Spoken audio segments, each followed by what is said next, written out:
Hello everyone, welcome back to our channel Benchmark Study. आज हम लेकर आए हैं आरबीआई इन न्यूज सीरीज का पार्ट 4। जिसने पहले के 3 पार्ट नहीं देखे पहले उसको देख लीजिएगा। और जो ये लेक्चर है इसकी पीडीएफ आपको हमारे टेलीग्राम चैनल पर मिल जाएगी, जिसका लिंक आपको डिस्क्रिप्शन में दे दिया जाएगा। तो सीधा बढ़ते हैं लेक्चर की तरफ और करते हैं सबसे पहली न्यूज से शुरुआत।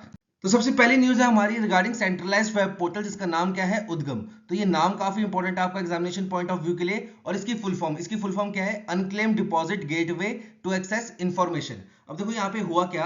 अब पिछले लेक्चर्स में हमने डिस्कस किया था कि आरबीआई ने एक कैंपेन लॉन्च किया था जिसका नाम क्या था, 100 डेज 100 पेज। 100 days 100 page. अब इसमें क्या बोला था आरबीआई ने, इसमें आरबीआई ने बोला था हर बैंक को कि वो अपनी डिस्ट्रिक्ट के 100 टॉप मोस्ट अनक्लेम डिपॉजिट जो हैं उनको सेटल करे। ठीक है, जो पैसा लोगों रखकर भूल गए बैंक अकाउंट में, ठीक है, और वो अनक्लेम्ड हो गया है, ठीक है, तो उस पैसे को क्या करें, लोगों को वापस दें। तो उसके लिए क्या किया, अब देखो आरबीआई ने ये बैंक्स को बोला, ठीक है, पर अब एज अ कस्टमर क्या होता है कि हम भूल जाते हैं। जो लोग पैसा रखकर भूल गए, अब वो कैसे चेक करेंगे कि मेरा इस बैंक में अकाउंट था कि नहीं था। अब हर बैंक में जा जाके पर्सनली अपना नाम पता बता के इंफॉर्मेशन निकालना काफी टफ टास्क है। तो आरबीआई ने क्या किया, इस कैंपेन को और स्मूथ करने के लिए, ठीक है, इस कैंपेन को सक्सेसफुल बनाने के लिए एक पोर्टल लॉन्च कर दी जिसका नाम क्या है, उद्गम।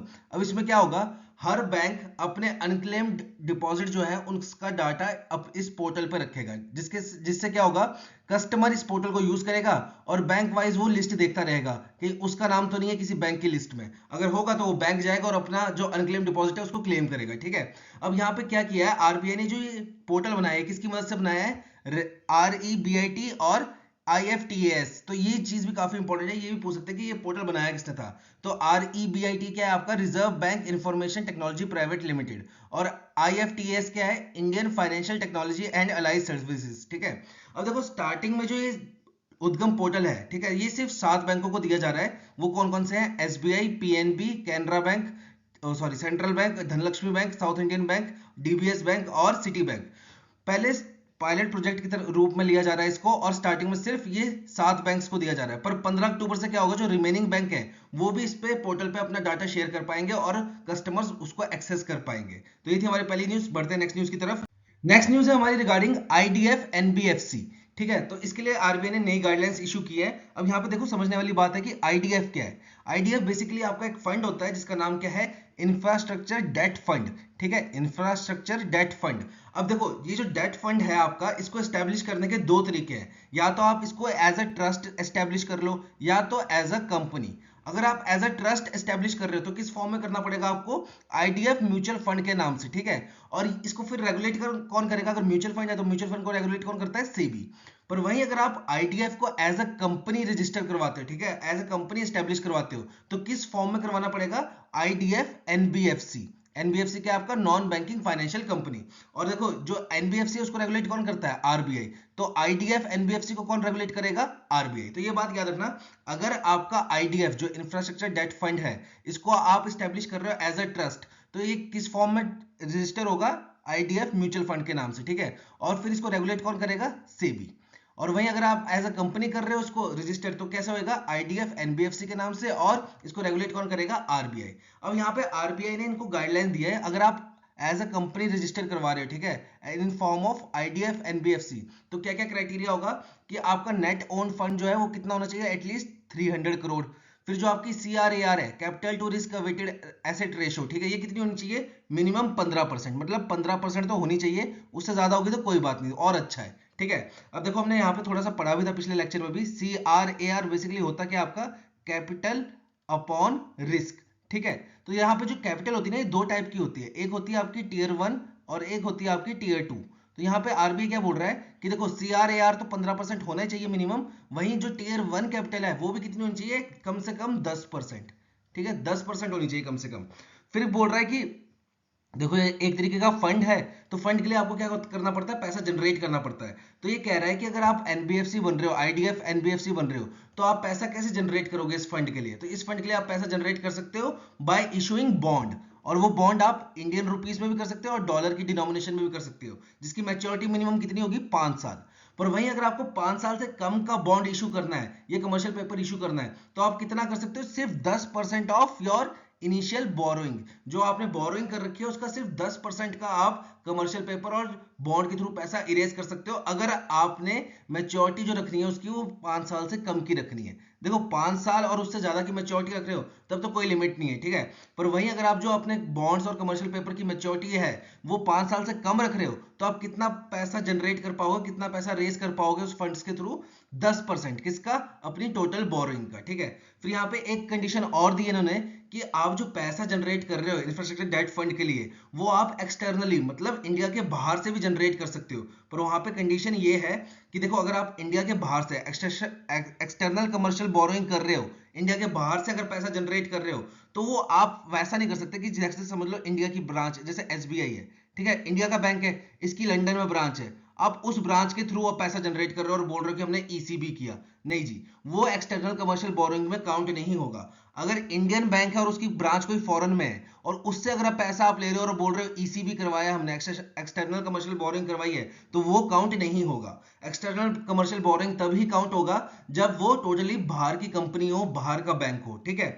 और फिर यहाँ पे आप जो फंड है वो आप किसी और एनबीएफसी से भी ले सकते हो, जैसे आपकी आईडीएफ एनबीएफसी है, ठीक है, और आपने पैसा जनरेट करवाना है और आपने किसी एनबीएफसी से लेना है पैसा, ठीक है। आप चाहते हो कि कोई एनबीएफसी इसको रेज करे, इसमें फंड में पैसा डाले, तो इस एनबीएफसी के लिए भी एक क्राइटेरिया रखा है आरबीआई ने कि वही एनबीएफसी इन फंड में पैसा डाल सकती है जिनकी नेट ओन फंड कितना होगा, 300 करोड़, ठीक है। फिर capital CRAR capital to risk weighted asset ratio कितनी होगी, 15%। उनका एनपीए कितना होना चाहिए, 3% से कम होना चाहिए, और कम से कम उनको 5 साल हो चुके होने चाहिए ऑपरेट करते हुए, वही एनबीएफसी इस आईडीएफ फंड में पैसा डाल पाएंगी, ठीक है। तो ये कुछ गाइडलाइंस थी जो आरबीआई ने रिलीज की रिसेंटली आईडीएफ एनबीएफसी के लिए। बढ़ते हैं नेक्स्ट स्लाइड की तरफ। अब यहाँ पे देखो आरबीआई ने क्या किया है, आरबीआई ने बोला है कि जो स्मॉल पेमेंट ट्रांजैक्शन है जो आप यूपीआई के थ्रू यूज करते थे ऑफलाइन मोड, मतलब छोटे फोनों में, जो आपके कीपैड वाले फोन नहीं होते जो नोकिया वाले छोटे, उन फोनों से भी आप यूपीआई कर सकते हो ऑफलाइन मोड के थ्रू। तो उसकी पहले लिमिट कितनी थी एक ट्रांजेक्शन की, 200 रुपए। तो आरबीआई ने क्या किया, इस 200 रुपए को हटा के कितना कर दिया है, ₹500, कि अब आप कम से कम जो एक ट्रांजेक्शन है वो 500 रुपए तक की कर सकते हो, ताकि जो यूपीआई मेथड है, ऑनलाइन मेथड है, वो और ज्यादा फेमिलियर हो लोगों के साथ, ठीक है, लोग कैश का यूज करना और कम करें, ठीक है। तो उन्होंने क्या किया है, ऑफलाइन मोड की जो लिमिट थी पहले 200 रुपए जो थी उसको अब बढ़ा के कितना कर दिया पर ट्रांजेक्शन, 500 रुपए, ठीक है। पर यहाँ पे फिर भी एक कैप लगाया है, वो कितना है कि आप जो ओवरऑल ट्रांजेक्शन है, ठीक है, ओवरऑल लिमिट अभी भी कितनी रखी है इसकी, महीने की 2000 रुपए। क्यों? क्योंकि देखो एक रिस्क इन्वॉल्व होता है, अगर आपका ऑनलाइन मेथड नहीं है तो उसमें थोड़ा रिस्क इन्वॉल्व है, फोन जिसके हाथ में होगा वो कर सकता है उसको, ठीक है, क्योंकि उसमें इतनी प्रोटेक्शन भी नहीं होती, बाय यूजिंग नंबर होता है वो, ठीक है, आपका मोबाइल नंबर यूज होता है उसके थ्रू वो ट्रांजेक्शन होती है कि एसएमएस के थ्रू, तो वो कोई भी भेज सकता है क्योंकि इसमें पासवर्ड तो लगा नहीं होता। तो इसलिए जो पर ट्रांजेक्शन है वो 200 से बढ़ा के कितनी कर दी है, 500 रुपए, पर अभी भी कैप कितने का लगाया है, 2000 रुपए का, मैक्सिमम कितना कर सकते हो आप, 2000 रुपए, ठीक है। और साथ ही साथ आरबीआई प्लान बना रहा है, प्लान क्या बना रहा है कि वो कन्वर्सेशनल पेमेंट्स अलाउ करे यूपीआई में बाय यूजिंग एआई। एआई क्या है, आपका आर्टिफिशियल इंटेलिजेंस। अब इसमें होगा क्या कि जैसे आप ओके गूगल बोल के कमांड नहीं देते हो, वैसे आप ओके गूगल बोल के आप क्या कर पाओगे, एआई आर्टिफिशियल इंटेलिजेंस का यूज करके आप सिर्फ बोल पाओगे कि इस बंदे को इतने पैसे भेज दो, तो वो यूपीआई आपका उतने पैसे भेज देगा। तो ये चीज आरबीआई प्लान कर रहा है इसको इंप्लीमेंट करने की यूपीआई में, कन्वर्सेशनल पेमेंट, कि आपकी वॉइस कमांड के ऊपर यूपीआई के थ्रू पेमेंट हो जाए पर्टिकुलर पर्सन को। तो इनिशियली कौन सी लैंग्वेज में आएगी, हिंदी और इंग्लिश में, ठीक है। सबसे पहले ये हिंदी और इंग्लिश में आएगी, फिर थोड़े दिनों बाद, थोड़े दिन या थोड़े वक्त बाद ये सारी हमारी जो रीजनल लैंग्वेज है उसमें भी आ जाएंगी, ठीक है। तो ये थी हमारी न्यूज। बढ़ते हैं नेक्स्ट न्यूज की तरफ, और यहाँ पे बात करते हैं आरबीआई की मॉनेटरी पॉलिसी, ठीक है। तो यहाँ पे देखो ये रेट्स आए हैं लेटेस्ट अगस्त मंथ के, तो ये काफी इंपॉर्टेंट है आपके एग्जामिनेशन पॉइंट ऑफ व्यू से, जिसमें रेपो रेट कितना है 6.50, फिक्स रिवर्स रेपो कितना है 3.35, एसडीएफ कितना है 6.25, एमएसएफ कितना है 6.75, बैंक रेट 6.75, सीआरआर 4.50, एसएलआर 18%। अब देखो यहाँ पे जो सीआरआर और एसएलआर है ये क्या होता है, ये होता है कि बैंक का जो एनडीटीएल है, net demand and term liabilities जो है, ठीक है, उसका इतना परसेंट जो है वो बैंक को मेंटेन करके रखना होता है। इतने जो देखो 18 और 4.5, मतलब अगर आपने 100 रुपया है आपका एनडीटीएल, तो उसमें से 22.50 पैसे जो हैं वो आप लोन नहीं दे सकते, वो आपको सेव करके ही रखना पड़ेगा, जिसमें से 4.5 रुपए जाएंगे आरबीआई के पास और 18 रुपए आपको अपने पास सेव करके रखने पड़ेंगे। इनका आप लोन नहीं दे सकते।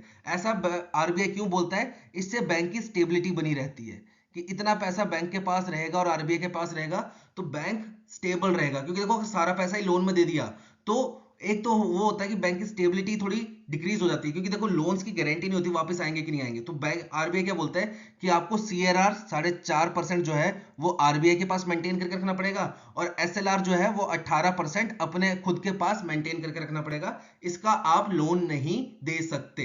पर अब क्या हुआ, देखो रिसेंटली अब क्या हुआ है, आरबीआई ने क्या बोला कि 2000 के नोट जो हैं 2000 के नोट जो हैं वो बंद हो रहे हैं। ठीक है, तो वो क्या हो रहा है कि लोग काफी ज्यादा 2000 के नोट्स बैंक में डिपॉजिट कर रहे थे मई 19 से लेकर जुलाई 28 तक, जिसके पास क्या हुआ, बैंक के पास एक्सेस कैश हो गया। अब वो इतना सारा कैश हो गया बैंक के पास इकट्ठा, वो सबका लोन ना दे दे, सबका लोन दे दिया तो उससे क्या हो जाएगा, हमारा इन्फ्लेशन बढ़ जाएगा। क्योंकि अगर लोगों के हाथ में पैसा आ जाएगा तो लोगों के पास परचेजिंग पावर जो है वो इंक्रीज हो जाएगी। ठीक है, अब जब मेरे पास अगर पैसा होगा तो मैं चीज खरीदूंगा। ठीक है, तो आरबीआई ने क्या कहा कि देखो हमने नोट्स तो बंद कर दिए और लोग क्या कर रहे हैं, धड़ाधड़ उसको जमा करवा रहे हैं बैंक में, तो जिससे क्या हो रहा है, बैंक के पास पैसा जनरेट हो रहा है ज्यादा। ठीक है, बैंक के पास डिपॉजिट ज्यादा हो गया। अब बैंक उस डिपॉजिट को एकदम से सभी में लोन में ना बांट दे, जिससे क्या हो जाएगा, महंगाई बढ़ जाएगी। तो आरबीआई ने क्या बोला है कि देखो एसएलआर और सीआरआर तो ठीक है, पर ये 3-4 महीनों के लिए आपको क्या करना पड़ेगा, 10% एक्स्ट्रा जो है कैश रिजर्व रेशो, ठीक है, incremental cash reserve ratio maintain करनी पड़ेगी अपने पास। किस पे? जो डिपॉजिट आया है 19 मई से लेकर 28 जुलाई तक, ड्यू टू किस चीज की वजह से, 2000 के नोट जो बंद हुए हैं उनकी वजह से। ताकि देखो इतना पैसा और ब्लॉक हो जाएगा बैंक का, तो बैंक इतने पैसों का और लोन नहीं दे पाएगा, जिससे क्या होगा, महंगाई कंट्रोल में रहेगी। देखो सिंपल सी बात है, जितना बैंक अगर पैसा बाहर कस्टमर्स को देगा लोन, उतनी ज्यादा महंगाई बढ़ती है। ठीक है, क्योंकि लोगों के पास परचेजिंग पावर आ जाती है। और ये आरबीआई ने कब से स्टार्ट किया है, अगस्त 12 2023 से, कि बैंक को 10% extra incremental cash reserve ratio maintain करना पड़ेगा।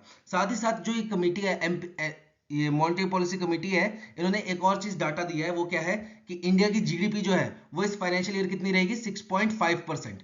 ठीक है, 6.5% जीडीपी रहेगी इंडिया की, और क्वार्टर वाइज यहाँ पे दी गई है आपको। ठीक है, और साथ ही साथ आरबीआई बोलता है कि जो कंज्यूमर प्राइस इंडेक्स है वो कितना है, 5.4%। अब देखो कंज्यूमर प्राइस इंडेक्स होता क्या बेसिकली, आपका समझ लो कोई चीज 100 रुपए की आ रही थी। ठीक है, 100 रुपए की आ रही थी पिछले साल, तो इस साल सीपीआई कितना है, 5.4। ठीक है, तो 5.4, तो इस साल कितने की आएगी, वही चीज जो पिछले साल 100 की आ रही थी वो आएगी 105.4 रुपए की। तो ये होता है आपका कंज्यूमर प्राइस इंडेक्स। ये मेजर करता है पिछले साल जो गुड्स एंड सर्विसेज मिल रही थी उसके कंपैरिजन में इस साल हमें कितने एक्स्ट्रा पैसे देने पड़ेंगे। तो जो सीपीआई है वो कितना है, 5.4%। ठीक है, तो ये था हमारी news regarding MPC monetary policy committee. बढ़ते हैं नेक्स्ट स्लाइड की तरफ और बात करते हैं RBI to use AI, artificial intelligence, ठीक है, and ML, machine learning, to improve regulatory supervision. ठीक है, अब यहाँ पे क्या किया है, आरबीआई ने टेंडर दिया है, कॉन्ट्रैक्ट दिया है, कितने का, 91 करोड़ का। ये काफी इंपॉर्टेंट है, किसको, मैकेंजी एंड एसेंचर कंपनी को। ठीक है, दोनों देखो दोनों है फॉरेन की कंपनी, मैकेंजी है वो यूएसए की कंपनी है और एसेंचर जो है वो किसकी है, आयरलैंड की कंपनी है। ठीक है, पर उनका जो इंडिया में ऑफिस है, ठीक है, जो इंडिया में उनका रजिस्टर्ड ऑफिस है, उनको दिया है टेंडर 91 करोड़ का कि आप एक ऐसा टूल बनाइए, ठीक है, एक ऐसा टूल बनाइए by using AI, artificial intelligence and machine learning, जिससे कि हमें सुपरविजन करना आसान हो जाए और बैंकों का और एनबीएफसी का। जो बैंक और एनबीएफसी का इतना सारा डाटा है जिसको हमें बड़ा कैलकुलेट करना पड़ता है ताकि हम सुपरवाइज कर पाए, उसके लिए आप एक ऐसा टूल बनाइए जो डाटा खुद उसमें फिल हो और सुपरवाइज करना आसान हो जाए। ठीक है, तो ये टेंडर किसको दिया है, मैकेंजी एंड एसेंचर को, और कितने का है, 91 करोड़ का। तो ये अमाउंट काफी ज्यादा इंपॉर्टेंट है। और लास्ट न्यूज है आज की, वो है हमारी आरबीआई ऑथराइज बंधन बैंक। ठीक है, बंधन बैंक को आरबीआई ने लाइसेंस दे दिया। लाइसेंस तो मतलब क्या, अलाउ कर दिया, किस चीज के लिए, डिस्ट्रीब्यूशन सिविल पेंशन, जो सिविल पेंशनर्स होते हैं उनको पेंशन, मतलब अब बंधन बैंक जो है वो पेंशन अकाउंट खोल पाएगा अपने पास सिविल पेंशनर्स का, और जो पेंशन आती है उनकी वो बंधन बैंक के अकाउंट में आएगी। तो ये आरबीआई ने अलाउ कर दिया बंधन बैंक को। ठीक है, तो बंधन बैंक क्या करेगा, अब किसके बिहाफ पे काम करेगा, सीपीएओ। सीपीएओ क्या है आपका, सेंट्रल पेंशन अकाउंटिंग ऑफिस। ठीक है, इसके बिहाफ पे काम करेगा और अब जो पेंशन है सिविल पेंशनर्स की वो बंधन बैंक के अकाउंट में आएगी। तो ये थी कुछ आरबीआई न्यूज हमारी अगस्त मंथ की। ठीक है, जल्दी मिलते हैं आपको नए टॉपिक के साथ। Till then have a nice day.